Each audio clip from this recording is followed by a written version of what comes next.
How's it going, guys? James here. So this experiment was pretty brutal. Took me about 2,000 total kickoffs. After the first couple hours of this experiment, I didn't think I was gonna really find anything new. I was kind of just disproving things. Basically, size has nothing to do with hit power.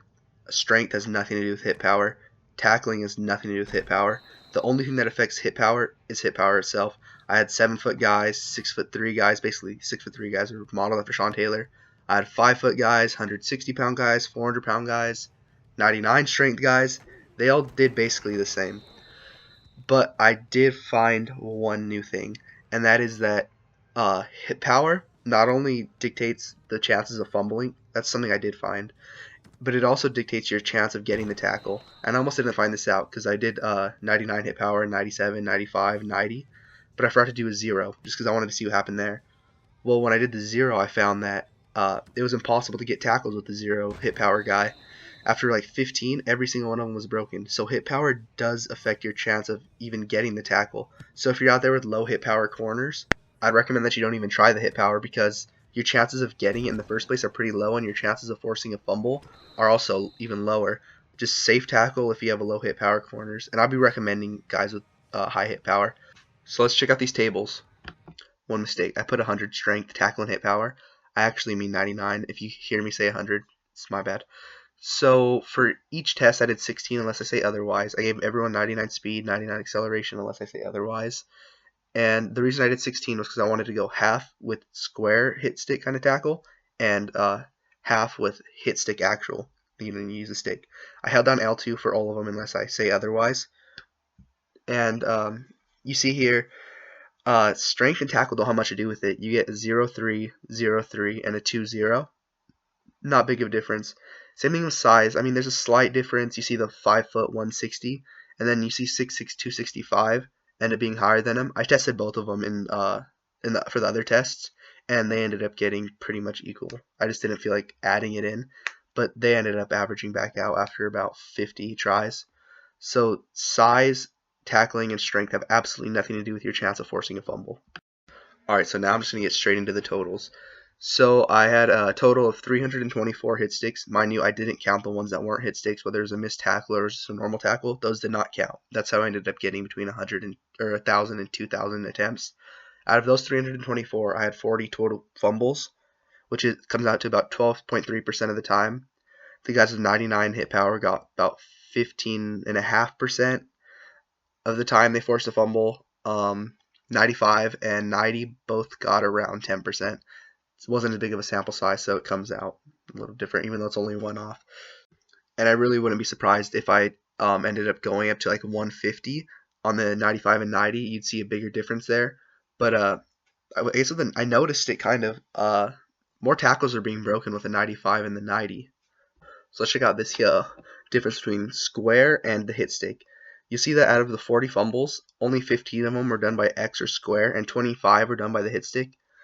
Could be luck, but even I didn't count the ones if I forced a fumble and it like the wrong guy grabbed it, like I kicked it too short and the tight end ended up picking it up, and I just felt like the hit stick forced more fumbles. The square one, I had a couple fumbles forced off ones that weren't exactly hit sticks, but I counted them anyways because it was still a forced fumble.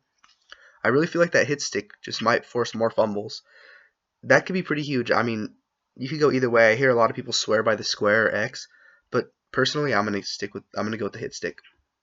And you see here the difference between holding down the precision modifier. The difference basically comes out to 5 out of 32 and 4 out of 32. So not very convincing. I don't think the precision modifier does much. I got the same animations, like I said, forced about the same amount of fumbles. So there's that. Use it if you want, but I'm not. And the last table right here. It goes 97 hit power, 95, and 90. Seabass gets 3 out of 16, which is average. 95 gets 5 out of 50, which is a little bit below average, and 90 gets 4 out of 50, which is lower. And the 90 speed, 90 acceleration got 3 out of 16, which is average, so speed and acceleration don't have anything to do with it either. So there's that.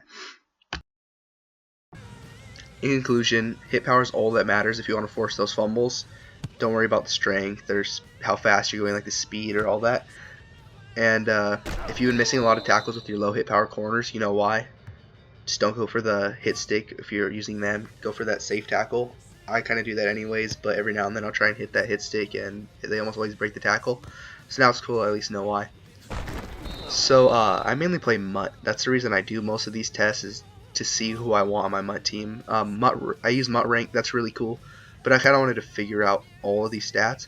So I'm gonna go all in on these recommendations from now on. I really like recommending people cards to people, and just so you guys kind of know, my budget is like I think my team's worth like 4.5 mil maybe. So I look at players that are between like 100 and anywhere up to like 600k. So that's kind of where my recommendations are going to be.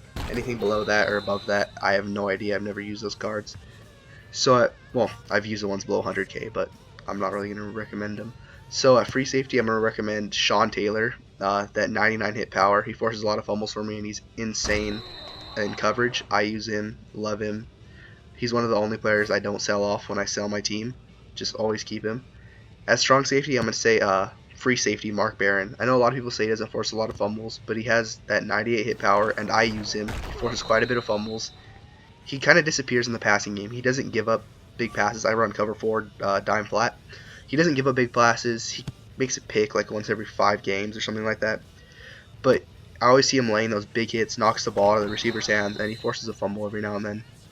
I like him more than any other safety. And Deion Buchanan's cool too, but not really. He's not really that good for the price, considering Barron's that much cheaper. Cornerback, Night Train, obviously. I've never used him, but just looking at his stats, I'm pretty sure he has like 99 hit power. You have to get him if you want to force some fumbles. And second would be Ultimate Freeze Josh Norman. I believe he has mid-80s hit power. I use him. He forces a surprising amount of fumbles, and he's amazing in coverage, especially if you run zone. I run zone, so I recommend a lot of dudes like that.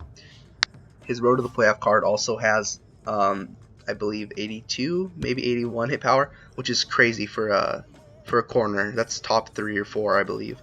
So either one of those, I mean, you could save yourself about 400k and get the Road to the Playoff one. He plays about the same as Ultimate Freeze one.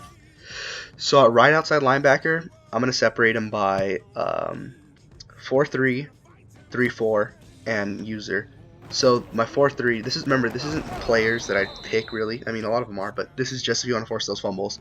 So 4-3, I'd pick Vontaze Burfict, either his Team of the Week one or his Madden Throwbacks one. I believe it's Madden Throwbacks. They have the same hit power. It's pretty high. I've used both of them. They both force a lot of fumbles. At 3-4, I'd pick the Ultimate Freeze Jadeveon Clowney. He has pretty high hit power as well, really high hit power, and even his Road to the Playoff card forces a lot of fumbles. I haven't used the Ultimate Freeze one, but he has a lot higher hit power, so I'm pretty sure his card's insane. As a user, I pick the Taylor Mays out of position. I use him a lot. He's my backup to Shazier, and he forces fumbles all the time, gets picks. He's an amazing user. Even if you pick him up, like let's say you have Vontaze Burfict or Jadeveon ahead of him, pick up Mays and use him as like your second user. As soon as your main one gets tired, he comes in and does work. Middle backer, I'd have to say Signature Bowman if you don't use her. If he's out of your price range, I'd go for Wagner. They both have very high hit power. And then user Shazier, he has pretty solid hit power, and he's my favorite user in the game. At left outside linebacker, I'm going to say the new out of position Atwater. He has like 98 or 99 hit power, and he looks amazing. He's probably the best 4-3 like left outside as far as hit power goes and usering. Below him, I'd say the Brooks. He doesn't have his high hit power, but he forces a shitload of fumbles for me and always causes injuries. And if you're running a 3-4, I'd say Woodley. I think he has 95 hit power, so that's a lineup I'll give you if you want to force fumbles. And D-line, I mean, every D lineman I've used has forced fumbles when hitting the quarterback, so I don't really care about the hit power on that. Thanks for stopping by. The songs for today will be Seven Nation Army. That song's a classic. I mean, I know everyone knows that song, but it's still cool to go back and listen to. And the other one was going to be Admiral by Danny Brown, for reasons.